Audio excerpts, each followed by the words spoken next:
नसतं अशोकाचं, त्याला फळच नाही. तसं या संसाराला फळ नाही. ज्या संसाराला फळ नाही त्या झाडाला कशाला पाणी घालायचं डॉक्टर साहेब? हा, फळच नाही ना. तसं या संसारामध्ये किती मेले महाराज, लय मेले, पण त्याच्या मनासारखा झाला नाही आणि होणार बी नाही, होणार सुद्धा नाही. हा हो ना, फुलं नाही, हो त्याला फुलं नाही आणि फळं नाही. मग काय त्या गोष्टीचा इतका नाद भरलाय माणसाला, बाबा बाबा. त्याला वाटतं मी हे केल्यावर सुखी होईल, ते केल्यावर सुखी होईल, पण याच्या सुख नाही महाराज. जे सुख आहे का, तुझे पायी सुख सर्व आहे. मग ते विटेवर उभा आहे, सुंदर ते ध्यान उभे विटेवरी, करकटेवरी ठेवून या. तो पांडुरंग आपला आहे, आपण सगळे पांडुरंगाचे. देव माझा मी देव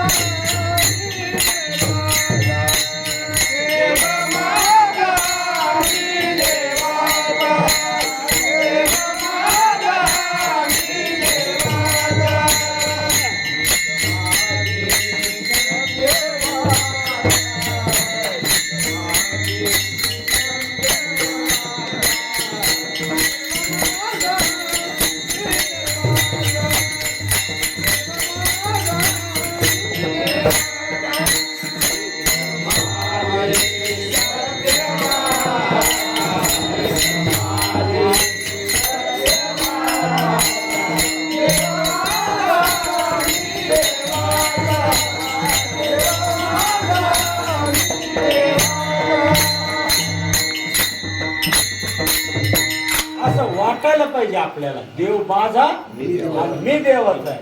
बरं, खरंच देवाचा आहे का मी, का देवाचा नाही? देव तर आहे, पण हे ज्यानं शरीर दिलंय मग देवानं दिलं का नाही? मग हे देवासाठीच वापरलं पाहिजे का नाही?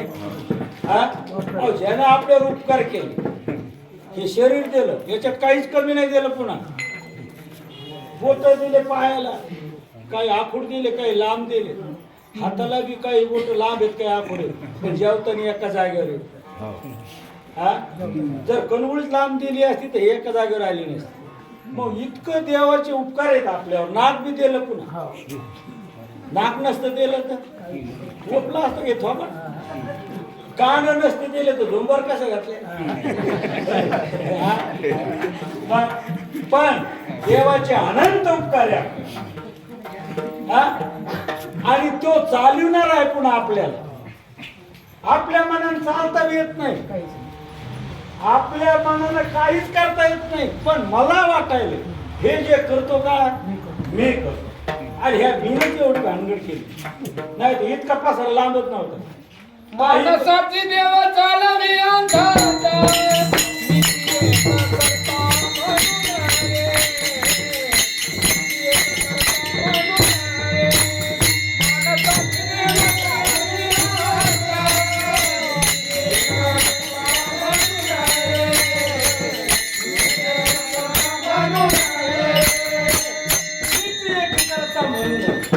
मी काही करू शकत नाही, आणि मी जर करीत असेल तर मग मी लहान होतो, मोठा कसा झालो, म्हातारा कसा झालो. हा, मग हे बी आपल्या हातात पाहिजे होतं ना. हे कुठं आपल्या हातात राहिलं. म्हणून ह्या शरीराला चालवणारा कोणीतरी आहे मालक, आपण मालक नाही. चाले हे शरीर कोणाची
कोणाची कोण बोलवितो हरिवेद देखवी ऐकवी एक नारायण अंतयाचे भजन भजन जीवनामध्ये करा.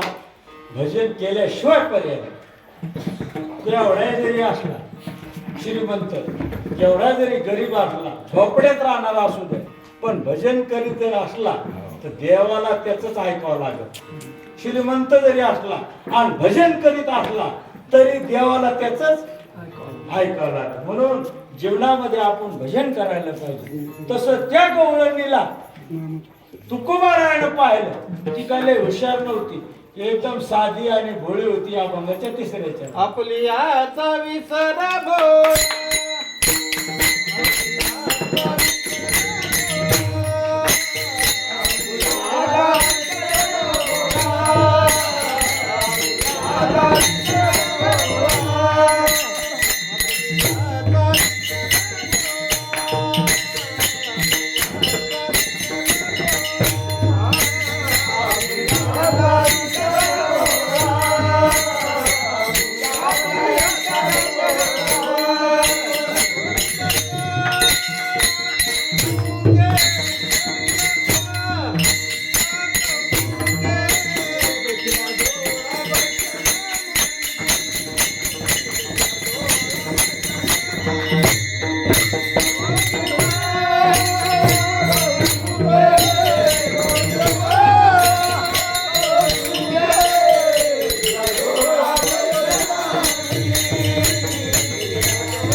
आपुले याचा विसर भोळा, विसर भोळी गवळण होती महाराज, पण गोविंद कळा देवाचं भजन करत होती. गोविंदाचं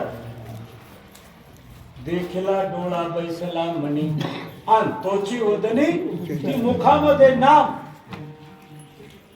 म्हणजे नामा परते तत्व नाही रे, आणि वाया अनेक पंथा, नामापेक्षा श्रेष्ठ दुसरं या जगात काहीच नाही. मुक्त होण्याचं साधन म्हणजे फक्त नाम. नामे तारिले अपार महापापी दुराचे, पाप्याचा उद्धार होतो, राक्षसाचा सुद्धा होतो. नाम चांगले चांगले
राक्षस सुद्धा मुक्त झाले महाराज. कपी कुळ उद्धारले म्हणजे हनुमंतराया उद्धार केला. हनुमंतरायाचा वानर सेनेचा सुद्धा उद्धार होतो नामानं. कारण सगळ्यामध्ये नामाला महत्व द्या आणि नामाशिवाय मोक्ष मिळणारच नाही. कोणता महाराज असला, विद्वान असला, वेदांतचार्य जरी असला तरी त्याला हे मान्यच मुखी नाम हाती मोक्ष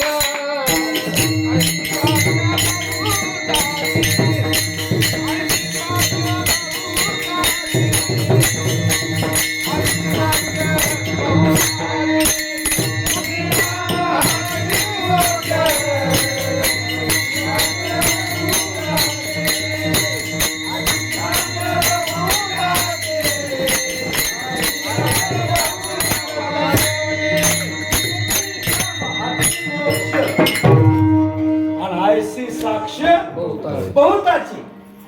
सगळे साधू संत सांगायला लागले नामानं माणसाला मोक्षच मिळतो, संशय घ्यायचं कामच नाही. राजाची मुलगी होती महाराज. मीरा कोणाची मुलगी होती? राजाची. पण कृष्ण कृष्ण अशी तिची माझी मज झाली. बरोबर वाचन छंद या नामाचा अशी अवस्था झाली त्या मीराबाई. आणि मीराबाई त्या कृष्णाचं भजन करीत. बर, भजन करणं चांगली गोष्ट आहे, पण घुंगरं बांधून नाचणं हे चांगलं आहे का? कोणी म्हणतो घुंगरं बांधून नाचणं चांगलं आहे का? वाईटच वाटत नाही असतं. पण राजाची मुलगी, राजाला कोण म्हणाव की बाबा तुमची मुलगी घुंगरं बांधून नाचायला, हा तिकडे जावा, राजाला जर सांगा तर राजाला बरंच बरं ऐकलं तर ठीक आहे, नाही तर मग आपल्याच मानव तलवार जर फिरवली तर राजाची मुलगी. पण महाराज तिची अवस्था तशी नाही. तिला दिसत होता कृष्ण, ती पाहत होती कृष्ण, कारण तिची अवस्था कशी माझी मजा झाली अनावर. कसं झालं तिची अवस्था? तिला दिसत होता कृष्ण, ती पाहत होती कृष्ण, कारण कहा पग दारू देखत सब पूजा ध्यान जप त्यासी अशी अवस्था झाल्यावर देवाची सुद्धा पूजा करायचं काम नाही. नाक मारा सांगा, जिकडे पाहे तिकडे सर्वमय. अशी अवस्था त्या मीराबाईची झाली. आणि मीराबाईची अवस्था अशी झाली आणि राजाला एका माणसानं धटमन करून सांगितलं, ओ राजे साहेब तुम्हाला काही समजतं का? म्हणले झालं काय? म्हणले तुमची पोरगी मीरा ही घुंगरं बांधून नाचायला लागली आणि तुम्हाला दिसत नाही का? राजा म्हणला मला माहितच नाही. बरं झालं सांगितलं. आणि भावकीतले लोक म्हणू लागले आता ही कुळाला पट्टा लावल्याशिवाय, कारण पोरगी बिघडली.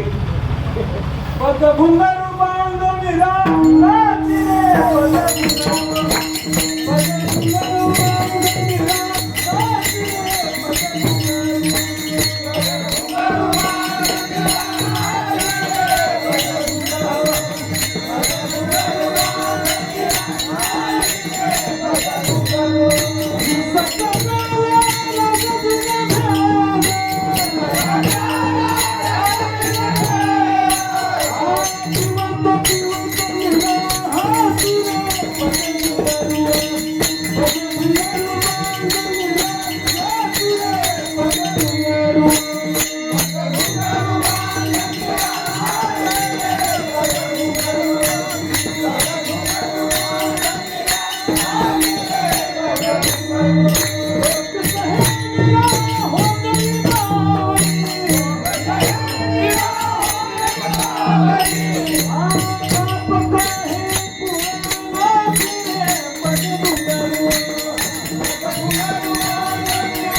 वीस का प्याला राजाजीने भेजा. पिवत पिवत मीरा तिनं विष पेलं का पाणी पेलं का काय पेलं हे तिच्या डोक्यातच नाही.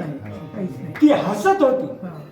विष होत हे तिला काहीच घेणं देणं नाही, कारण इतकी ती स्वतःला विसरली होती. महाराज कृष्ण स्वरूप झाली ती, पण देवाला विष जे पाठवलं त्याचं पाणी करता